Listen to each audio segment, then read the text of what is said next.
This is Trackside Extra with Kevin Lee. Welcome to episode 2 of the new venture, our podcast. It's April 9th, 2026, and one of the reasons and my motivations for doing this is sometimes news breaks and we have to wait until the radio show is scheduled, which in this case would be next Tuesday. And sometimes I like to have guests. We didn't have a lot of time on the radio show for guests in the hour-long format. So today we get to do a little bit of both. We're going to dig into the news that came out this morning confirming that F2 is adding races and Colton Herta now has a conflict, is not available for the Indianapolis 500. And welcome on David Land from YouTube. A lot of people have looked for outside sources for their information in today's environment, and that's a good thing because there's only so much traditional, if you want to use the word traditional media like radio, television, and print. There aren't many print journalists that cover all sports, especially IndyCar. I wanted to bring on David, one, to get his opinions, and also two, to kind of give you a little bit of intel in his background and how he got to this point, because he is a great example of someone doing it differently than I did and finding a career out of this and finding a path and finding an audience as well. David, how are you? Thanks for joining us. Yeah, thanks for welcoming me on, Kevin. I suppose I should say longtime listener, first time caller. I've been listening to you guys for forever, so it's really cool to be on. And yes, you're right. I am very different, so I'm glad we got that out of the way early. And I use you as just like when I did a general sports talk show. I think my best friends were Robin Miller, Bill Benner, Bob Kravitz, any columnist for the Indianapolis Star. They would throw opinions out there, things and rumors, and then we would discuss. And you're one of the people that I listen to and sometimes hear things that I haven't heard or just kind of throw it out there. So I am a viewer of your content on YouTube as well, and you have a podcast and other platforms that we will address and let people know how they can find that as well. But I want to go back to the beginning. What's your background? How did you end up doing this? Oh Lord. So I mean, I've always been a longtime fan of the sport. My family had been going to the Indianapolis 500. I think my grandfather told me he went in like the 40s and 50s. So we'd always gone to the 500. We had a block of tickets that my grandmother bought in the 1980s, right in North Vista. We still sit there to this day, believe it or not. My dad very briefly worked in the Indy Racing League. So I was around it, and it just became like we had a subscription to IndyCar Racing magazine. I would have the highlight films. I would have like the micro machine sets. I always loved it, right? And as time went on, I began to kind of dabble in. I really wanted to be a creative writer, first of all, and there weren't really any opportunities at Franklin Community High School for creative writing. So I took a look at journalism and newspaper writing. And through that, I began to kind of learn about the world of broadcasting. Now, during this time, there was this newfangled thing called YouTube that was kind of coming around and a video sharing platform, right? So I was actually a very early adapter to that. 2008 is when I started my channel. It wasn't necessarily ever a business venture when I began it. It was just like a hobby thing or some place I would upload school projects, right? It would be a creative outlet for me. But as time went on, and as you become an adult and you begin to go, okay, what am I doing with my life? I noticed that people were able to turn kind of their hobbies or passions into careers through YouTube. And so that's why I started making videos about racing. And as it turns out, now all of a sudden I'm on this crazy whirlwind journey with all of you guys chasing race cars around the country and really around the world. So it's quite interesting. It's an odd thing because, in a way, they always said in school, right, that the career that you will have doesn't exist right now. And man, I'm actually living that. And so not only have to come up with content that's compelling that people want to listen to in YouTube and watch, and YouTube is a fantastic platform because it can be monetized. You don't necessarily even have to go out and sell it, correct? That if you get enough downloads, enough views, then basically YouTube sends you a check each month? Yes, yeah. You have to Yeah. meet like a minimum threshold and all sorts Sure. of different requirements. It's a lot harder than it used to be, believe it or not. When I started, Mhm. it was very easy to get monetized. But yes, for a lot of YouTubers, it can be self-sustained, which is wonderful because, as you mentioned, you can become an independent voice on YouTube, which is something that is kind of new in media. Which is what I've told you before. I think that's a benefit. Most people in the media are partners with the sport, and I think there is something to be said for someone that is not beholden to anyone. Now, with that, you still want you need to get along with people, and you want to keep sources, and you can't burn bridges. But there's something to that where I think that that's a it's good to have different voices. We have people like me that work for the television partner, but I think it's nice to hear from people that do not work for the television partner, do not work for the speedway and everything else. Yeah, for sure. I think and it's really nice of you to say, Kevin, first of all. But I think that it's important. You're absolutely right. As you mentioned, there's not as many writers anymore. There's not as many beat writers. There's not as many voices that are covering and talking about IndyCar racing. And I think one of the most important things we all really can do as media is to create this interesting environment that fuels discussion. And with more voices, more Yeah. diverse voices, more different opinions, more different angles and sources, and we can really create something that's very compelling for the fans when it's not the 2.5 hours that a race is on, right? And I think that's what my goal is. It's to be supplemental. It's to be something that people go to and enjoy when there's not racing or when they want more. I think you can have an audience by not attending races because you've been around the sport long enough, you know enough about it that your opinion is going to matter. But I'm sure you found this. It's pretty important to have a travel budget because part of what you do is you share rumors. Sometimes it comes out to work, sometimes it doesn't, but it's what's being discussed. And how often do you find that it's a lot easier to get possibilities just walking up and talking to someone compared to texting, calling, hoping you see someone at the coffee shop, which does happen. But how important is it to be at the racetrack? Oh my gosh, Kevin, it's paramount. It's paramount. I can't even. You're so right. It's so much easier just to go find somebody and talk to them, right? And it's for anyone who's maybe thinking about doing this, it's also a long process. The process of gaining trust with people to where you can get very very good information because you won't burn people, right? I think that's number one, the most important thing that I've learned. Not that I've done it a lot, but just learning how to play that game where when someone sees you coming, number one, it's not always you're looking for information. Sometimes asking how the wife and kids are doing and walking away is a good way to just maintain those relationships. But you're so right, Kevin. Being at the racetrack, and that's been something that's been extremely crucial for me recently, has just been so beneficial. It's made my information better. It's made me be able to track down either hunches that I've had or little tidbits of things that I've heard and be able to either confirm it, expand on it, or totally throw it out, right? And that's Mhm. just, if you're not at the racetrack, you're not able to do those things as effectively. And then you have to decide when someone tells you something, was that on or off the record? Because you get that a lot too, is just someone just sharing information. And I often will go back and say, hey, I'm going to say something. What is okay to say? Because oftentimes that's a little bit different. All right, let's get to news of the day. And we had heard this was likely for a couple of weeks, but the longer it went without Formula One and Formula Two announcing something, I started to wonder maybe there is still a chance that Colton Herta is available to run in the fourth Andretti car, which was never announced, but was assumed, and it was happening. That was the plan.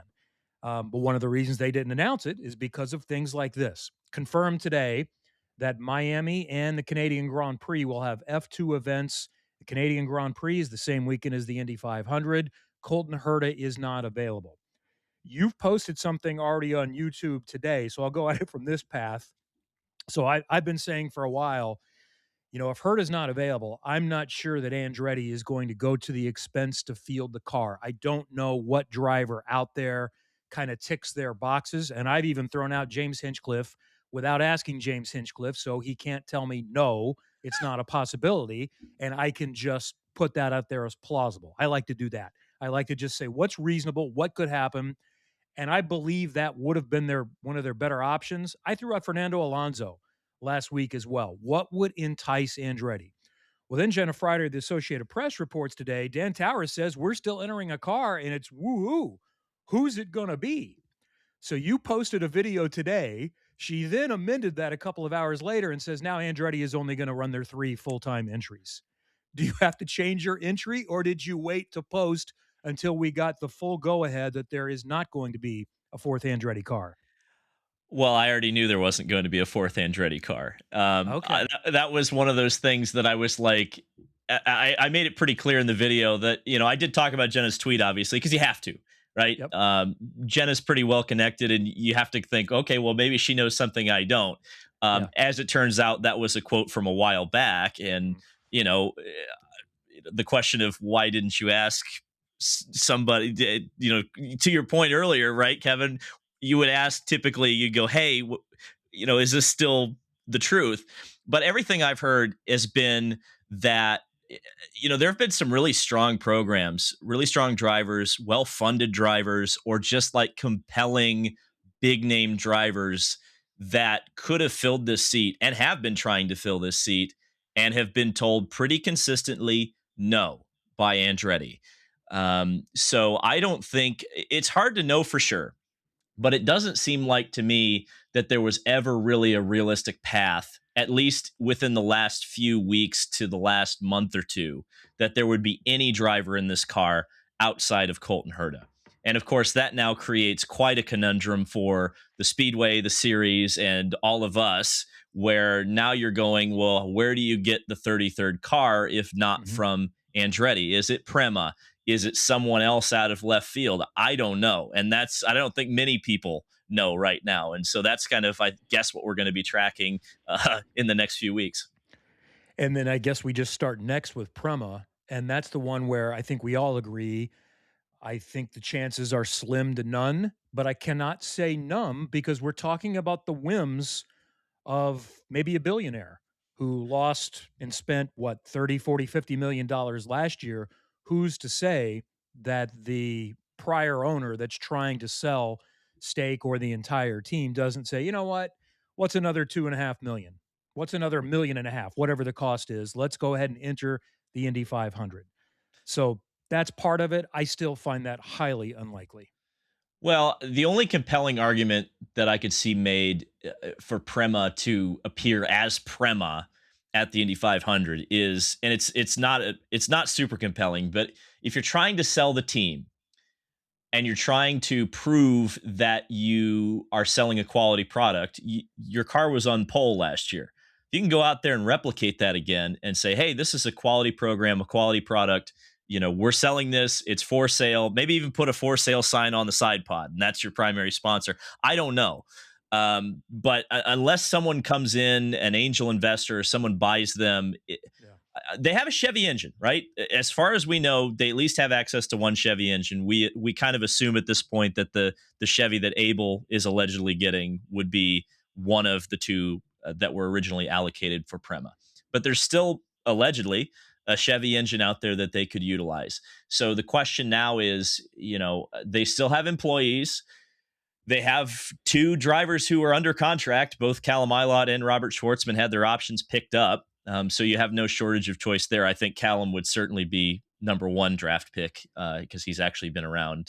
No one's seen or heard from Robert Schwartzman in quite a while. But I don't know. It's the whole situation is very strange. And if it's not Prema, it's not Andretti, where does it come from? And then you start asking the question of who can the Speedway lean on? Is it AJ Foyt Racing? Because they've filled that role in the past. You think back to that Dragon Speed entry in 2022. That was a lot of AJ Foyt Racing. I think there was some Andretti global help as well there. But it was, when we were in this trouble before, that was who came calling. So we'll see. I don't know how Prema is going to find a buyer when the Correct. series and the sport is saying, we don't really want you full time. We're adding 2 more cars. Honda and Chevy will have a charter. starting in a couple of years, and we plan on capping the field at 27. So unless it's part of a deal where they're buying a charter, because otherwise you're just buying equipment that is obsolete in a year and a half. So I find that unlikely. Maybe the scenario is if one of the drivers with budget says, I'd like to run with Prema because your car won the pole last year, and here's $1.5 million to fund it, which unfortunately does not help Callum Ilott. I had a little bit of hope if the Andretti entry were to run and they were hiring, Callum could have decided, I will try to work out an escape clause with Prema because hopefully he's still getting paid as he's under contract this year. So then we go to plan B. I agree with you that Abel is, I've not seen an announcement, but that's 32 right there for Jacob Abel. And I think that's the 17th Chevy. We need to see, is there any chance Honda would allocate what they had for Andretti to someone else? And the only other team that could operate it is Dale Coyne, correct? And then it would just be, is there enough money to entice Dale to add an extra car? Boy, that's an interesting thought process there. I guess I hadn't thought of Dale doing a third car. What I can tell you is I did kind of specifically and kind of pointedly asked Honda about this possibility because at the time we were worried that I was kind of under the assumption that the 98 car was going to happen, right? And that was our 32nd car. And at the time it was like, well, if Prema doesn't show up, we're down two engines and suddenly there's a space in the 33rd, and if they're contractually obligated to hold those engines for Prema and then those cars never show up, what happens? Well, I asked Honda this. I was like, look, if you have to fill the field, are you willing to do that? And the impression that I got, Kevin, was that they're willing to do it, but only if they're asked. And it's going to come down to the speedway either asking Honda or Chevrolet to step up and fill the field. I hate to say that because I don't think I know me as a fan, that's not the situation that I want to see for the Indianapolis 500. I don't want to see bump day happening in April and really bump day is filling the field, right? I mean, we're essentially having that right now. Colton Herta got bumped today by Formula 2, and that's the least compelling bump that I could possibly think of. So I hate that we're sitting here saying filling the field. I guess if Andretti's not doing it, God, I think you're probably right that Dale is really the only one realistically. I guess the only other option, I suppose, if there's some sort of a way you could kind of finagle this, would it be compelling to Honda to do a fourth car at Shank and kind of make that a preview of their charter entry in a couple of years? I don't think Shank is going to go for that. I think you would have to overpay him massively. And I know I've talked to him about this, about adding an extra car, and it's no, we do not want to do that. We feel like we have a good chance. Obviously, one of the co-owners is Elio Castroneves, who wants to win the race. That does not help Elio by adding an extra car because I don't see the driver out there and available that you can say, is like a Ryan Hunter-Reay is going to come in and is going to uplift the entire program because of the experience that they have. I think it's coin or nothing. I think that's the only scenario where we have 34. Otherwise, I think it is filling the field with 32 with Abel. 33 would be a Foyt car with the Penske relationship. I suppose if Honda says we're going to do it because we've already allocated the manpower and the engine, then maybe the extra Foyt entry doesn't want to run. Because I also know this from talking to Larry, he doesn't really want to run that extra entry. He's got a car that can win the race with Santino Ferrucci, a driver and a car. But if he needs to do it, if Roger Penske asks, if Penske Entertainment asks, and especially as long as the funding is there, then that will happen. And that's probably Catherine Legg. Stefan Wilson has budget. I've heard Sage Karam has budget. Devlin DiFrancesco could probably come up with budget. But I think that's what we're looking at. Man, Kevin, you say all that, and I'm just like, well, in a perfect world, there's 33, 34, 35, 36, right? Like, yep. I wish we could find cars and engines for all these guys who want to get in and then just settle it on the racetrack rather than in the boardroom. That's what kind of makes me sad about this. And hopefully, again, we've got new regulations coming in 2028. So this is my challenge to IndyCar and the powers that be is like find a way with however you have to do it in the next regulations to make it just a little bit easier to put together an entry for the Indy 500 because this is only going to get harder, as you mentioned, with the charter system going from 25 to 27 cars. The reasons to do a partial season or even just a one race IndyCar program right now are not great. We got to figure out a way to make those great again, essentially. Who's the best candidate for the 33rd, driver wise? Well, I think if you're looking at it from who is probably the most compelling case for the Speedway, it's Catherine Legg.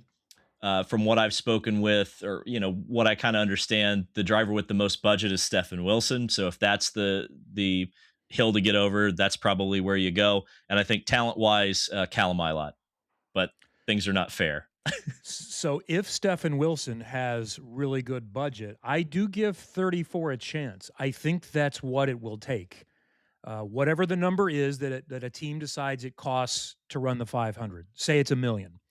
The asking price when seats are in demand becomes $1.5 million, and they may go up to $2 million. I know one team was asking for $3 or $4 million. We don't really want to run it, but if you want to overpay us, we'll go ahead and do that. So in that scenario, I could see a 34th coming along, and I would give Stefan a chance with he and Justin's relationships with Honda of if they're all willing to overpay and Dale Coyne is on board, maybe something could come together there. So I'm not willing to say it's only going to be 33. I do think there's a chance, but I also don't know what money is available. The answer is always money. Right. Yes. Unfortunately, that is if you've ever had a question in racing of why something isn't the way that it is, money is ultimately the answer. Which is probably how we can describe the Toby Sowery announcement today as a reserve driver for AJ Foyt. Why are they doing that? Twofold. I like this. I'll start with beyond the money. More teams are doing this. ECR just announced Hunter McElroy, and I've wondered about this for a while. I think it's good to have someone there that is on standby, that is capable, is quality. Toby Sowery's good. He is good, but budget is always required as well. And then he can also be available as an extra person for your guests. But what I think it comes down to for Toby is he probably has some partners and nowhere to place them in IndyCar. So this is a way for him essentially to take a commission of those partners, stay in the pipeline with AJ Foyt Racing, and maybe develop something that will get him a drive in the future. Make sense? Yeah, for sure. And Toby Sowery is one of the drivers I think is incredibly underrated. And I would love to see him get a real shot. I mean, he really was impressive when he drove for Coyne a couple of years ago. And he's been so quick in an LMP2 car. And he's a great dude. He really is. He's around the paddock a lot, gotten to know him. Would like to see him get an opportunity. And he does have one here at Foyt. And hey, since we're talking about a third Foyt car, they just hired a driver. Boom, there you go. There's 33. Well, he's been on my list because I know he's very good at the commercial aspect and he's talented. I know teams think highly of him. So my guess is Catherine Legg has more budget available and is, a more interesting story. I think we'd all love to see more diversity in the race. But yeah, I can't rule that out at this point. Final thing, maybe I'll kind of bring up with you here as we get into April. And I think, are already soon going to start talking about 2027. Aren't we one race away from teams really deciding and having conversations in May about who they want in their car next year? And I think there are 7 or 8 pretty marquee free agents. Yes, it's going to be a heck of an off season. And you're right, Kevin. It seems like the decisions are made and we start hearing a lot of rumblings by the time we get to Detroit. Even before then, at some points, I think for sure we're looking at the 6 car as for sure an open possibility. I think Scott Dixon's in a contract year. I know Joseph Newgarden's in a contract year. Mike Shank has mentioned that both of his drivers are not currently re-signed for 27, so those might also be possibilities. There's a lot of I don't think Santino's re-signed, so there's another one. there's a lot of big, huge seats that could be up for grabs. It's not necessarily that they're all going to change, but you start looking at guys like Marcus Armstrong, you look at guys like Dennis Hauger. Are those guys ready to step up to a big team if a seat becomes available? And of course, Marcus Ericsson too. Will he stay or will he go? I think May is going to be extremely important for Marcus. You can dig into this and see what you find out. I thought that Joseph Newgarden probably had the ability to be a free agent after the year, but that was mentioned on our broadcast. And there was a reach out from an official at Penske Entertainment that said Joseph Newgarden is under contract next year. Marshall Pruitt wrote the same thing at racer.com and was told the same thing. So Team Penske, even though they've not sent out a release, has let people know that the message is that Joseph is not available, for what that's worth. Interesting. Yeah. So I assume he had an option on the contract and someone took the option then, would be my guess. Possibly, but in the past, that has been announced in Right. the spring. They probably should announce that rather than just piecemeal tell select members of the media, but whatever. I don't Possibly. know. So if you want to dig into that, just sharing that. Yeah, no, I will be digging into that, actually. I think I'm going to send a text right now. I think it might be a sensitive topic. I think the hope is that that's not discussed, which I get. And contracts are complicated, and there are a lot of clauses. And, you know, in motorsports, contracts get broken a lot. In all walks of life, contracts get broken. I don't know if Lundgaard is set for next year or what the situations are there. I'd be shocked if he's going anywhere. They certainly would want him back, and I don't know why he'd go anywhere else. I don't know what Rasmussen's situation is for next year. If you didn't mention VK, he's going to be high on some people's lists. So Dixon's not going anywhere. We know that. But technically, he probably is at the end of another contract. He does short ones, and it's going to be fascinating. What's the best way to find your YouTube? Is it just put David Land in the search? Yeah, that's the easiest way to do it. Look for the purple logo. It's pretty easy to spot. And I know on X, Twitter, you're David Land 91. Is there a podcast too, or is that just associated with the YouTube? Is that one and the same? Well, I do a podcast on another platform called Unverified, but that's not specifically on my channel. I did do a David Land podcast for a little while, but that ended about a year and a half ago. Well, you still have video. I'm not doing video because that seems like a lot of work. So I'm going to walk before I can run. I was successfully welcomed into YouTube for an audio version today. I figured out how to link that after going through some hoops to get verified. And I believe I've had 4 views from last week's show. So I'm off and rolling. And then the other platforms as well. Hey, you know what? Everybody starts somewhere. 4 views is better than none. Well, you're doing considerably better. It's good to catch up with you, and I wanted to kind of share your story and just remind people that there is another outlet with solid takes, as we say, in the IndyCar world. Thank you, David. Thank you. I appreciate that. Solid. I think I'm putting that in the bio. I always strive for solid. I'm not there yet, but I'm still working on it. It's time now for the California Closets calendar. IndyCar is off again this weekend, but back at it just over a week from today. Long Beach, one of our favorite events. Airtime on April 19th, Sunday at 5:30 Eastern Time on Fox. The IMSA WeatherTech Sports Car Championship is also there, Saturday the 18th. That's at 4 p.m. Eastern, also on network television on NBC. F1 is still off for the month. NASCAR this weekend, they're at Bristol, baby. The Truck Series is on Friday. That's at 7:30 on FS1. Saturday, the O'Reilly Series is on the CW. That's a night race as well. Pre-race at 6:30, green flag-ish around 7:30. And then Sunday, the Cup race is on FS1 starting at 2 o'clock with race day. And then 3 o'clock just after is when they will race. California Closets, designed with the same precision you expect on race day. Exceptional quality, elite craftsmanship, and top-notch service. If you're interested in upgrading your closet or your garage space, let me know, and it would greatly help us if they know that you purchase from them through us, and that'll increase the chances that we can continue doing things like bonus episodes of this podcast. And I might even be able to get you a bit of a coupon code as well. We're working on that. So a big headline today is that we unfortunately will not see Colton Herta in this year's Indianapolis 500. Didn't really mention this, but that's disappointing. I thought this was going to work out so well. I know Colton wants to continue. He like all of us, you want to do everything. And he was going to have a chance to explore Formula One, see if that dream can work, but still do the Indy 500 in a best of both worlds because of the calendar. And now it's not available to him. And the car is not going to run. And we'd gone back and forth on that. When Jenna posted today it was going to run, one thought I had was, well, maybe it makes sense because Andretti wants to keep that engine lease and just stay in line to run a fourth car each year in the right circumstance and not give it up to anybody else.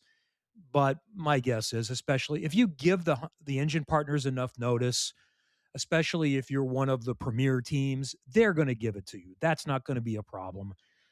So they simply focus on their three cars, which all have a great chance of winning the 500. I think this makes perfect sense. It would have taken a very special driver and circumstance for them to enter someone other than Colton Herta, and it's been decided either that's not available or let's just not go through the effort. Let's just take care of the programs that we have. We'll have another episode of this podcast next Thursday, previewing Long Beach and Trackside, the radio show component. We'll be back on 107.5 The Fan. The podcast is available. Remember, both podcasts are from different locations, so please subscribe to both. Tuesday night at 7 on 107.5 The Fan. Thanks for joining us on Trackside Extra.